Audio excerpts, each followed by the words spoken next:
muna natin para malaman natin kung ano ang kanyang problema. Ito, babasahin muna natin ang kanyang trouble, kung anong trouble code na ibibigay ng diagnostic tools natin. Ayan. Siyempre, alam nyo naman kung paano gamitin yung mga ganyan scanner. Madali ng ano yan, common na para sa mga manunuog yan. Ang lumabas na sa findings natin ay P0443 first valve. Ngayon, ang first valve ay maraming panggagalingan kung saan ang kanyang problema. Pagka walang supply yung first valve ng solenoid, maaaring fuse, kasi nanggagaling yung wiring niya galing sa computer o computer box, kaya kailangan may 12 volts at saka may 5 volts. Ngayon, ito nga, may lumabas na code is 0443. Kaya ang ginawa natin dito, tinignan muna natin yung supply ng kuryente para malaman natin kung may 12 volts pa siya or 5 volts. Inulit natin na in-scan yan at dinelete natin. Nung una na-delete natin, pero bumalik uli. Kaya ang ginawa natin, scan natin uli. Ang lumabas yun pa rin, P0443. Kaya ang ginawa natin dito, ginawa na natin yung wiring. Chinik up natin yung vacuum line ng first valve kung meron ba. Yung sa akin nakita ko may supply naman ng vacuum. Ayaw lang mag-open ng valve dahil walang supply ng power. Kaya panoorin nyo lang po ang buong video. At pag nagustuhan nyo po yung video, pakishare na rin at like para updated kayo sa mga susunod kong gagawin video. Ayun, nakuha natin ang trouble dito. Nakuha natin yung pinaka trouble nito. Buo yung kanyang harness wire, buong walang sugat yung kanyang wire. Nung aking baybayin yung linya hanggang dun sa may puno, doon tayo nag-check ng supply. Meron naman siya, may 12 volts naman siya. Pagdating dun sa mismong socket na, wala siyang 12 volts, kaya nag-decide ako na baklasin yung wiring.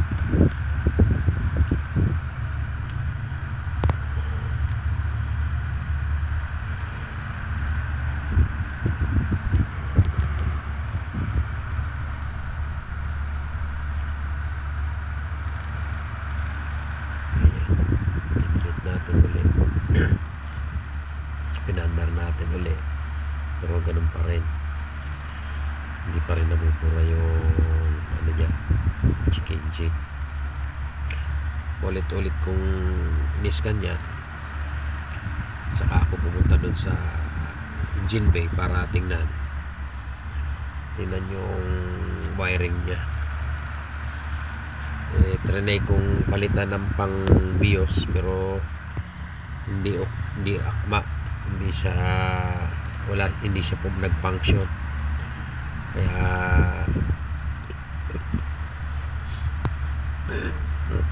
ulit natin yung pagpapandar niyan, pero may lumalabas talaga ang trouble, kaya ginawa na natin yan.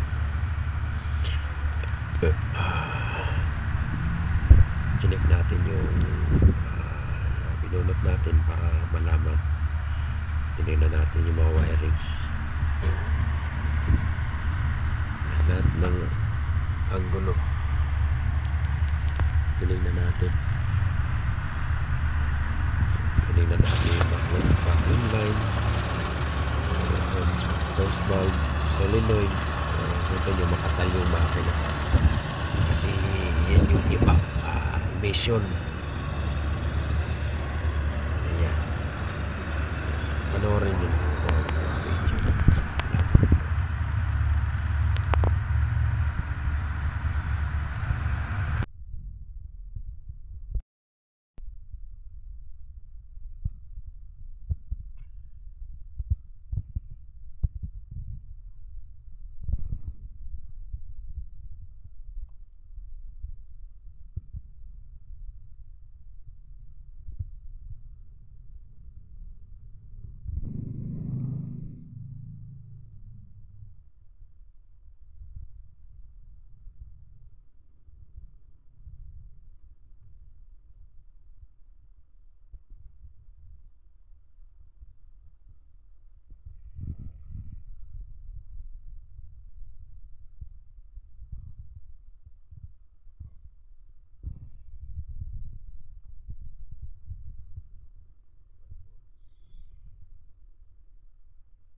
Miss pa naman ako tapos hindi natin mananalo.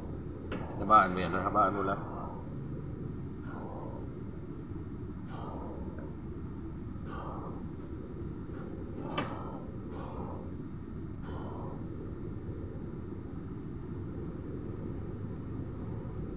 Ay, wala yung ano dito.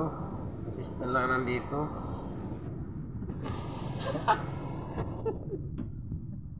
Nakita niya, nagbubuhos ako dun, di ba?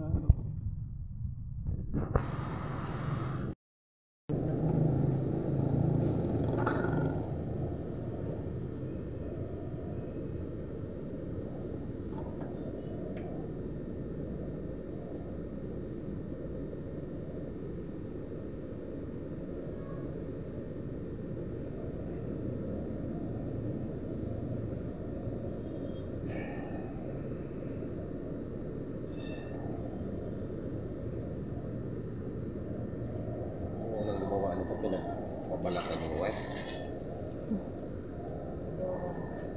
Saan ka dinadala pa nito? Nawi?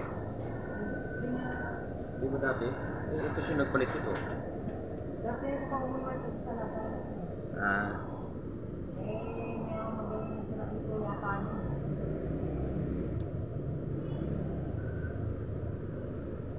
Kaya, ganyan yan. local ng tip ah. Baka may, nasa yan na doon.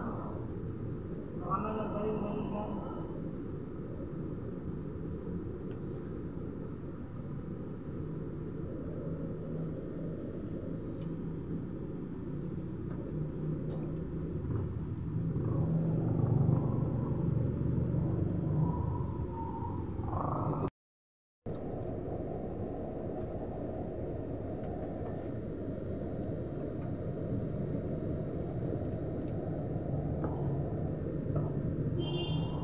Okay, off. Off mo, off.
Ting! Ano nga, isa ka? Hindi, ako. I-scan ko mo. Ba, madali. Scan muna natin. Sigurado.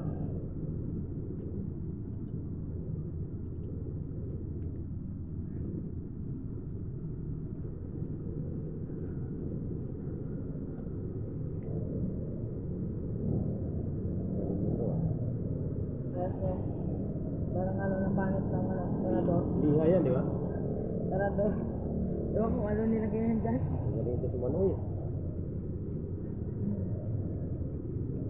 Kala ko panit yung sarado eh. So, na... Taga ano yun? Taga Ligmanan, ano? Di ba kapag Oo, naga ano, buwi. uwi? Oo. Puta kay Bilda Papi. Mabuwi ano ba na yun eh.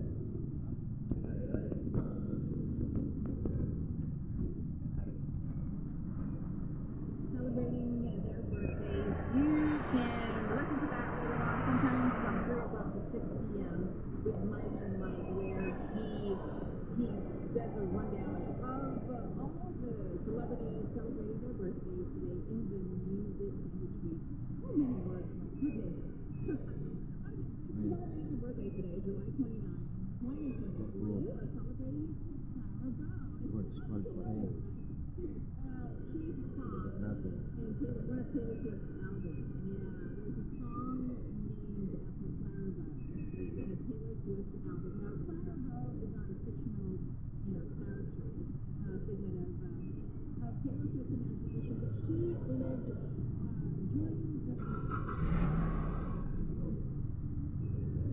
Ano? yesterday in 1965. She was this online cycle movie star who starred in It and Jinx. Tingnan natin ulit. Wala ng pulson. Tingnan natin ulit. Yun. Tingnan natin ulit. Yun, wala na.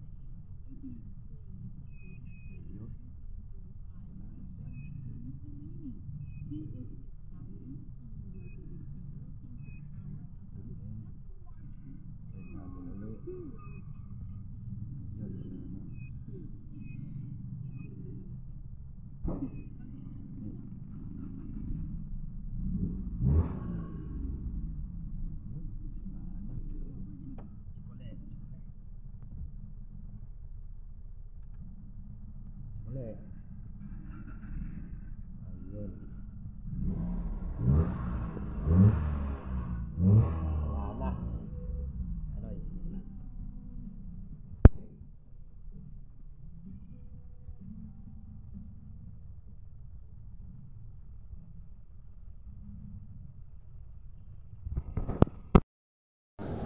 Sabihin mo kay Manny, iwan na ito.